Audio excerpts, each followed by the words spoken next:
Good evening. My name is Lavinia Gripentrog, and I am a secondary transition specialist at the State Board of Education. I'm excited that you're here tonight for an overview of the transition app we have just developed at the State Board. I think you'll find that this is really helpful for your student and you as a parent or person supporting your child in the transition process. So I'm going to go ahead and share my screen and we will get on with the explanation of the transition app.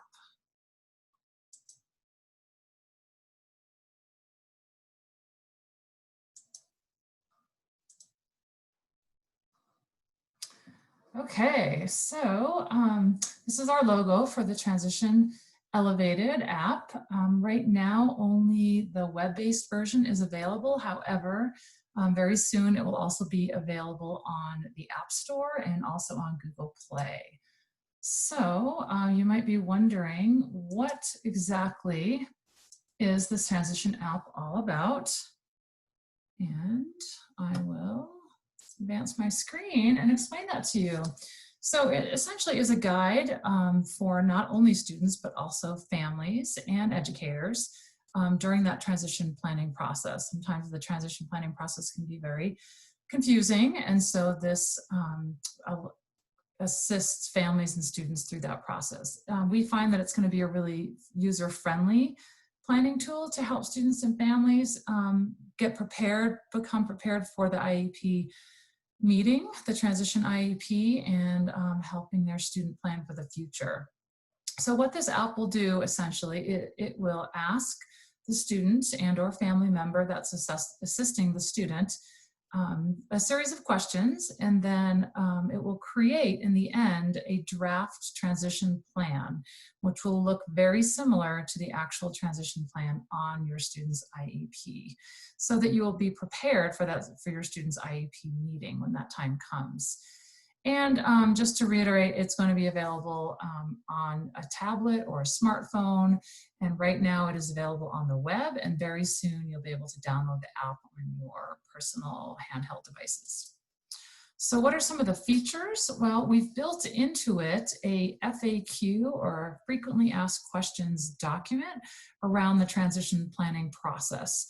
Since there is a lot involved in transition planning, we wanted to make sure that students and families have more information before they go into their IEP meeting around transition. There's also going to be embedded links to outside agencies, and those are state agencies available here in Utah. So you'll have direct links to those very important outside agencies to become connected while your student is still in school.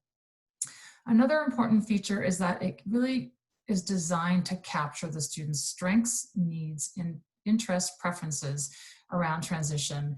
The transition law essentially is built around really trying to build off of a student's strengths and interests and preferences, and identifying those transition needs so that students are successful when they leave high school. We want to make sure that we're matching up the students' interest preferences around what they want to do for employment and also for further education. So that's an important piece. I mentioned before, it will create a draft plan once the student has finished answering all of the questions, and that plan will be in a PDF, and it can be printed and brought to the IEP, or it can be emailed to IEP team members as well, so that everyone has that information. Built into this also are some tips for having a smooth and successful transition IEP meeting. And also tips on how to best use the app. So who is it designed for? Well, transition age in our state starts at age 14, but certainly if a student wants to use the app, if they're younger, that's fine too, and all the way up to age 22. Students that are on 504 plans, this is also available to them. The 504 plan itself does not have a transition plan like an IEP does, but it is still a great tool to use for students that have 504 plans as they're thinking about moving on to post-secondary settings, specifically employment, independent living, and also further education. So we want families to be part of this process. They can help their students. They can also go through this process for their student if they're not able to understand some of the concepts or don't have the reading ability. And we also really want teachers to be a part of this as well.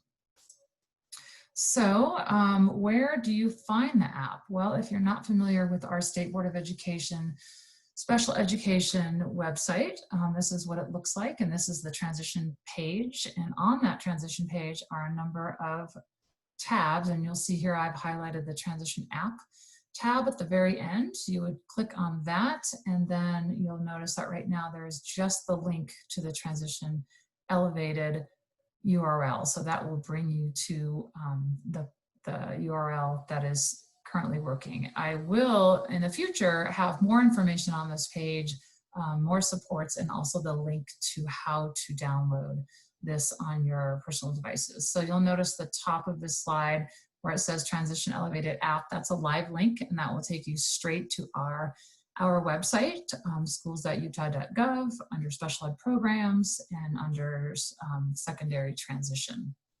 If you get lost on our website, you can always just search transition in the search window, and that will bring you to this page.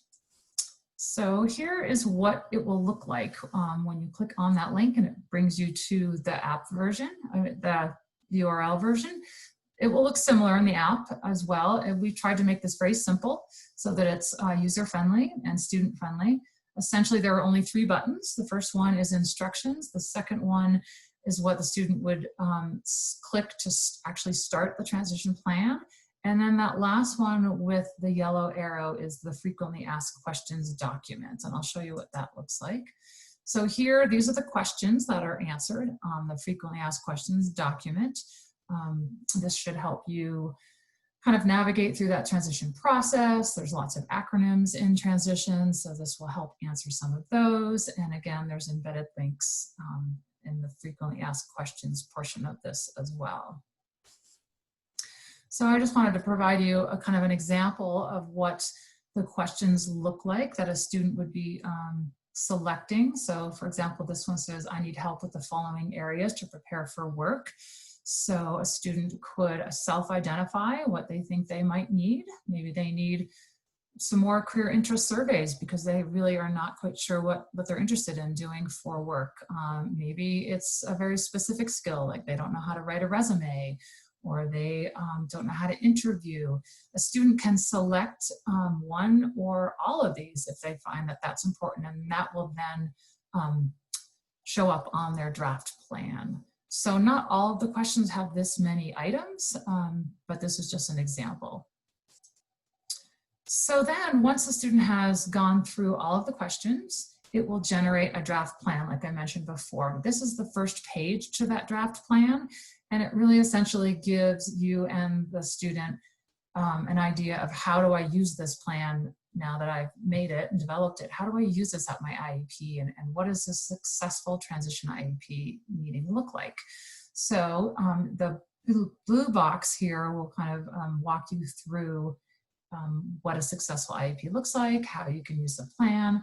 Like I mentioned before, a student can email a plan. They can also bring it with them.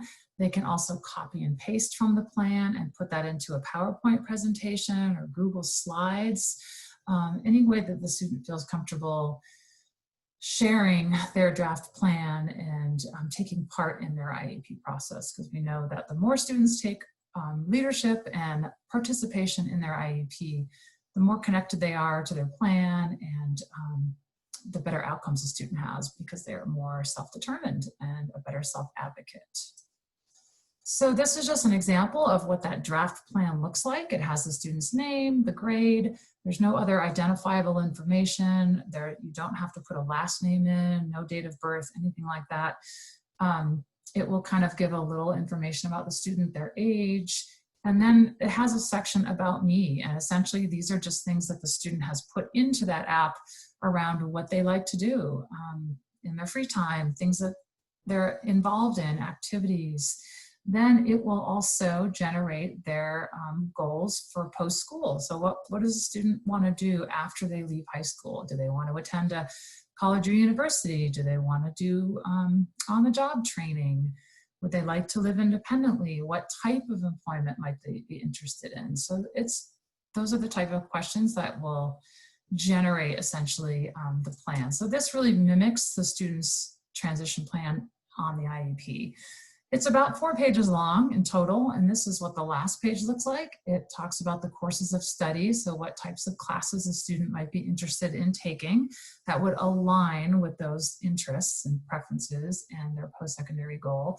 And then this section 6 right here, community agency and adult services, that has, again, like I mentioned, those live links. So this kind of opens up a conversation at the IEP about how do I get connected to these services while I'm still in school. And the links are right there for you and for your student. And then embedded in this throughout the draft plan are transition planning tips. And those are really helpful too if you're new to the transition process. It kind of reminds you of important parts throughout the process.